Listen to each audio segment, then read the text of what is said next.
नमस्कार दोस्तों, मैं हूं विजय विद्रोही। आप मुझसे जुड़ चुके हैं, इसके लिए आप सबका तहे दिल से शुक्रिया।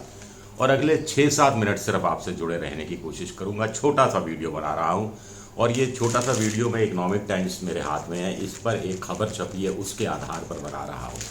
तो दो चीज़ें एक साथ आ रही हैं। राहुल गांधी का अमेरिका दौरा खत्म हो गया है, वो हिंदुस्तान वापस आ रहे हैं और आते ही माना जा रहा है कि वो मल्लिकार्जुन खड़गे के साथ बैठेंगे और राजस्थान के मसले को सुलझाने की कोशिश करेंगे। लेकिन इसी से जुड़ी हुई खबर आ रही है कि no peace pilot set to float Pragatishil Congress on June 11। ये इकोनॉमिक टाइम्स की खबर है। ये देखिए, पायलट साहब हाथ जोड़े खबर बताए गए हैं और खबर का शीर्षक बता रहा है कि कोई सुलह नहीं हुई है। पायलट ने तय कर लिया है कि 11 जून को नई पार्टी का गठन होगा और उसका नाम भी दे दिया है। निधि शर्मा एक रिपोर्टर हैं कि प्रगतिशील कांग्रेस नाम होगा, प्रगतिशील कांग्रेस नाम होगा। कुछ लोग कह रहे थे कि साहब जनसंघर्ष कांग्रेस होगा, कुछ लोग कह रहे थे पायलट कांग्रेस हो सकता है और मशाल उसका चुनाव चिन्ह हो सकता है, जिसका इस्तेमाल उन्होंने किया था। जनसंघर्ष यात्रा इसलिए क्योंकि अजमेर से जयपुर की 125 किलोमीटर की उन्होंने जो यात्रा निकाली थी उसको जनसंघर्ष यात्रा का नाम दिया था और 3 मुद्दों पर निकाली थी। तो खैर, 11 जून रविवार का दिन, अखबार के अनुसार जयपुर में एक रैली कर सकते हैं और ये बड़ा ऐलान कर सकते हैं। 11 जून उनके पिता राजेश पायलट की पुण्यतिथि है। भडाना में वो हर साल एक जलसा होता है, इस मौके पर इस साल भी होगा। उनके साथी जो एमएलए हैं मुरारी लाल मीणा, उन्होंने भी पत्रकारों से कहा कि हर साल होता है, हज़ारों की संख्या में आते हैं, इस साल भी आएंगे। और एक जगह पायलट साहब की 1.5-2 साल से मूर्ति अनावरण का इंतज़ार कर रही है, अभी चादर से ढकी हुई है, उसका अनावरण करेंगे सचिन पायलट, और उसके लिए भी उन्होंने 11 जून का दिन नियत किया है। तो 11 जून को क्या पार्टी भी बनाएंगे और उस पार्टी का नाम प्रगतिशील कांग्रेस होगा। यह अपने आप में बड़ी खबर है। और इसमें ये कहा गया है कि राजेश सचिन पायलट से पत्रकार ने बात करने की कोशिश की, वो नहीं आए लाइन पर, लेकिन उनके नज़दीकी लोगों ने कहा, सूत्रों ने बताया कि ऐसा कुछ विचार चल रहा है। विचार चल रहा है, ये विचार फलीभूत होगा नहीं होगा, इस तरह की क्यासबाजी, इस तरह की पतंगबाजी तो हम राजस्थान के पत्रकार भी करीब 2 महीने से कर रहे हैं, कुछ लोग तो 2 साल से कर रहे हैं इस तरह की कयासबाजी कि अब बनी पार्टी, अब टूटेगी कांग्रेस। लेकिन इसमें ही कहा गया है कि क्या सचिन पायलट नई पार्टी 11 जून को बना देंगे तो क्या इससे अशोक गहलोत की सरकार गिर जाएगी या अल्पमत में आ जाएगी। देखिए, जब मानेसर गए थे सचिन पायलट विधायकों को साथ लेकर, तो शुरू में दावा किया गया था कि 30 एमएलए लेकर जा रहे हैं। उसके ऊपर अशोक गहलोत ने राजस्थान विधानसभा में बहुमत साबित किया और उनके साथ 124 या 121, मुझे एग्जैक्ट फिगर ध्यान नहीं, 120 के आसपास, 120 के तो ऊपर ही थे, इतने विधायक आए थे।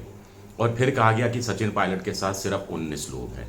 और अभी हाल ही में जो उन्होंने जब अपना शक्ति प्रदर्शन किया जयपुर में, जैसे कि जनसंघर्ष यात्रा के समापन पर भी रैली की, तो उसमें भी मोटे तौर पर 15-16 विधायक, 3-4 मंत्री गहलोत सरकार के, तो मोटे तौर पर 20-21 से ज़्यादा आंकड़ा जा नहीं रहा। तो क्या नई पार्टी बनाएंगे और मान लीजिए ये 20-21 छोड़ गए तो क्या गहलोत की सरकार गिर जाएगी? गहलोत की सरकार फिर 100 के आसपास आ जाएगी। फिर भी ये 20 जाएंगे, इनको कांग्रेस छोड़नी पड़ेगी, तो विधानसभा में 200 की संख्या घटकर 180 रह जाएगी। 180 में से बहुमत का आंकड़ा 91 का होगा, तो भी गहलोत सरकार बचाने में क्या कामयाब हो जाएंगे? या फिर अगर पायलट के साथ 40 लोग टूट के चले जाते हैं तो फिर क्या कहानी दिलचस्प रूप धारण करेगी? क्या ऐसा संभव हो पाएगा? या आज की तारीख में कहना मुश्किल है। लेकिन सबसे पहले तो है ये भी, इस खबर में मुझे भी संदेह है कि प्रगतिशील कांग्रेस का नाम होगा और 11 जून को इसकी घोषणा हो जाएगी, क्योंकि अभी ये जो क्लाइमेक्स है, ये आने से पहले एक एंटी क्लाइमेक्स, या गहलोत के हिसाब से एंटी क्लाइमेक्स, सचिन पायलट के हिसाब से पॉजिटिव क्लाइमेक्स आना बाकी है। अभी राहुल गांधी को भारत आने दीजिए, मल्लिकार्जुन खड़गे से मिलने दीजिए, सचिन पायलट से बात करने दीजिए, फिर कहानी बदल भी सकती है। हालांकि सचिन पायलट इस बीच अचानक जबलपुर चले गए। विवेक तनखा, कांग्रेस के जो नेता हैं, उनके यहाँ कोई पारिवारिक पूजा का समारोह था, वहाँ गए। तो उन्होंने एक मंदिर में भी गए, शक्ति पूजा की बात आज सामने आई। उनके एक समर्थक ने कह दिया कि युद्ध में उतरने से पहले माँ का आशीर्वाद लेने गए हैं सचिन पायलट। तो चीज़ें लोग जोड़ तोड़ कर 1-2 का 4, 4-2 का 1 करने की अपनी तरफ से कोशिश कर रहे हैं। ये तो अब सचिन पायलट ही जानते हैं कि वो नई पार्टी वास्तव में बनाएंगे या नहीं बनाएंगे। इतनी आसानी से कांग्रेस छोड़ देंगे, इसका मतलब है इकोनॉमिक टाइम्स की खबर के अनुसार तो 11 जून को नई पार्टी बनाएंगे और नई पार्टी के गठन के साथ साथ ही स्वाभाविक है उनको कांग्रेस की प्राथमिक सदस्यता से इस्तीफा देना पड़ेगा। उनके साथ भी जो आएंगे उनको भी नैतिकता के आधार पर कांग्रेस की प्राथमिक सदस्यता से इस्तीफा देना पड़ेगा। और अशोक गहलोत खेमा शायद यही चाहता था, और इतनी आसानी से अशोक गहलोत को मुस्कुराने देंगे सचिन पायलट। हालांकि सचिन पायलट ये भी जानते हैं कि अशोक गहलोत थोड़ा सा मुस्कुराएंगे फिर दुखी होंगे, क्योंकि वो जानते हैं कि अगर उनको सत्ता में लौटना है तो सचिन पायलट का साथ, सहारा, सहयोग कितना ज़रूरी है, ये भी अपनी जगह सच है। तो सब कुछ राहुल गांधी पर है, सब कुछ राहुल गांधी पर है।